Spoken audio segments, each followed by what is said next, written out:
విజయవాడలో Pulivendula MLA YS Jaganmohan Reddy ఒక media సమావేశంలో మాట్లాడుతూ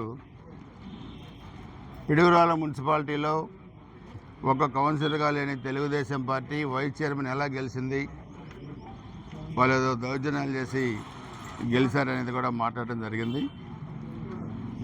జగన్మోహన్ రెడ్డికి ఒకటి చెప్పాలి, మీరు అధికారంలో ఉన్నప్పుడు రాష్ట్ర వ్యాప్తంగా జరిగిన అన్ని మున్సిపాలిటీలు, మండలాలు, స్థానిక సంస్థల ఎన్నికల్లో ఆ రోజు తెలుగుదేశం పార్టీ అభ్యర్థుల్ని నామినేషన్ కూడా వేయనీయకుండా మీరు దౌర్జన్యాలు చేసి ఏకగ్రీవం చేసుకున్నారు. ఆ రోజు పిడుగురాల మున్సిపాలిటీలో మా అభ్యర్థులు నామినేషన్ వేయడానికి వెళ్ళినప్పుడు మీరు ఎలా అడ్డుకున్నారో మీరు ఆ వీడియో కూడా మీకు పంపిస్తాను, మీరు కూడా చూడండి. నేను మీడియా కూడా రిలీజ్ చేస్తాను. కానీ నిన్న జరిగిన దాంట్లో ఎక్కడా కూడా ఎలాంటి అవాంఛనీయ సంఘటనలు జరగలేదు, మేము ఎవరిని అడ్డుకోలేదు. మొత్తం మీరు ఆ రోజు వన్ సైడ్గా చేసుకున్న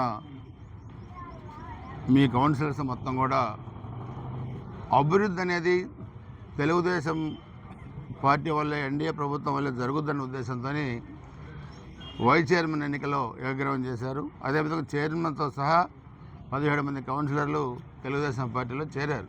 అది ప్రజాస్వామ్యబద్ధంగా చేరారు. మీరు చేస్తేనో నీతి, మేము చేస్తే తప్పు. మీరు అసలు ప్రజాస్వామ్యం గురించి మాట్లాడే హక్కు వైసీపీ కానీ జగన్మోహన్ రెడ్డి కానీ లేదు. ముందు మన ఎన్నికల్లో పోటీ చేసిన అభ్యర్థికి చెప్పాలి జగన్మోహన్ రెడ్డి కూడా.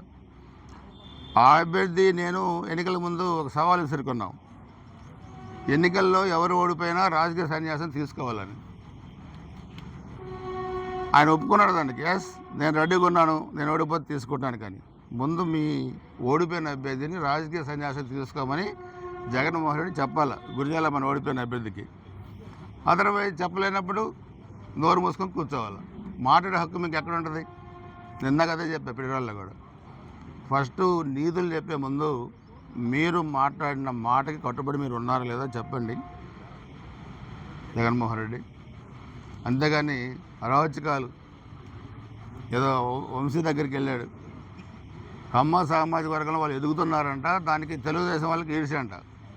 ఎక్కడి నుంచి వెళ్ళారు వాళ్ళు? తెలుగుదేశం పార్టీ నుంచి వెళ్ళారు, మీ దగ్గరికి వచ్చారు.